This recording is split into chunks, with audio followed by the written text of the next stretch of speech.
Writers whose screenplays are independently produced look toward film festivals and markets as a way to introduce their projects to the public and the industry.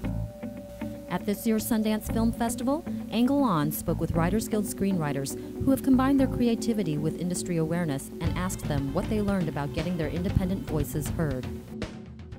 As a writer, what does independent film mean to you?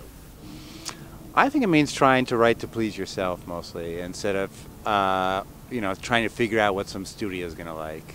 I think so many of us who've tried to work in the Hollywood system is like you feel incredibly constrained because you're always trying to think, can I say this? Will they like that? And independent film is much more freeing. It's not completely freeing because you still have the constraints of a marketplace and trying to please an audience, but it's so much more so, and so that's what it means. It's really writing what you want to write. How important are festivals to you as a writer? Well, I mean, they're critical. A film, we were very lucky. Our film, we were able to get large-scale distribution before the festival, but having been here with other films and I made a documentary called The Outsider, which we premiered at Tribeca and other festivals. It was instrumental in securing distribution and getting the film out. I also like what Redford said in the Times yesterday. He said, the festival is really about watching movies, and everyone comes with these predictions of the death of this or the market of that, and at the end of the day, it's about going to the theater and having a good time celebrating these films. I think festivals are an incredible venue for a writer. The great thing about Sundance is Sundance has grown and grown and grown, and that's opened it to more and more criticism about how fabulous it is or how big it is or celebrity driven. But the reality is, when you look at the films that are programmed at Sundance, and this year is no exception, and I would say it is even more complex than many years and diverse. When you look at the films, you see writers of every kind of material are getting exposure. Have you ever been creatively constrained as a writer doing an independent film? Well, I think if one is creative, there are no constraints, because a constraint is only a parameter through which to find a more creative solution. The truth is that we felt not constricted by the budget. We actually were sort of excited about it because it's a very good learning experience for us.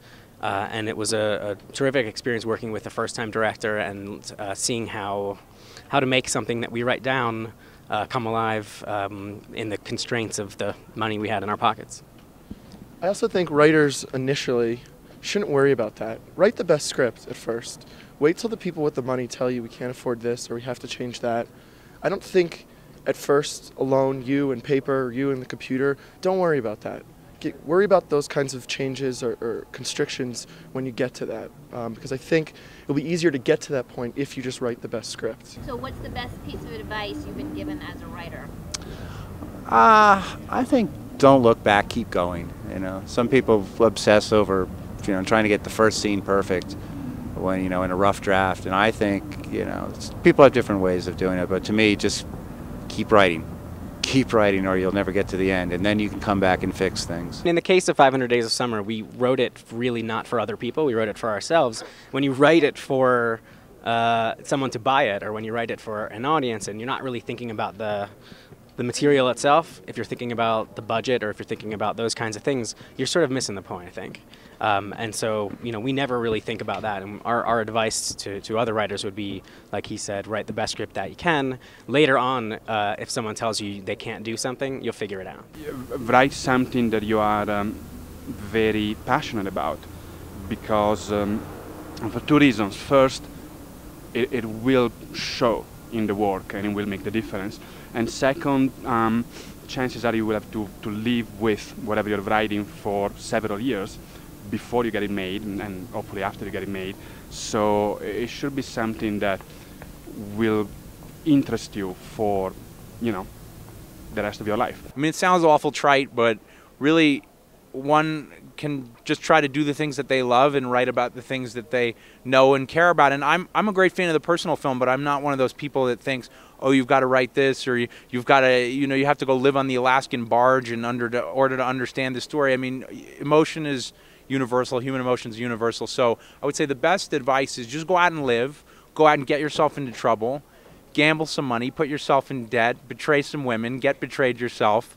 And come up with some interesting emotional experience you can transmogrify into a script and then make it really cool. Just write what you believe in and stick with it. Fight for what you believe in. The whole point to me of independent film is, you know, writing independently, trying to pursue your vision. As hard as you are on yourself, as convinced as you are that you don't have the talent, you don't have the chops, you're not going to cut it, you just have to keep going.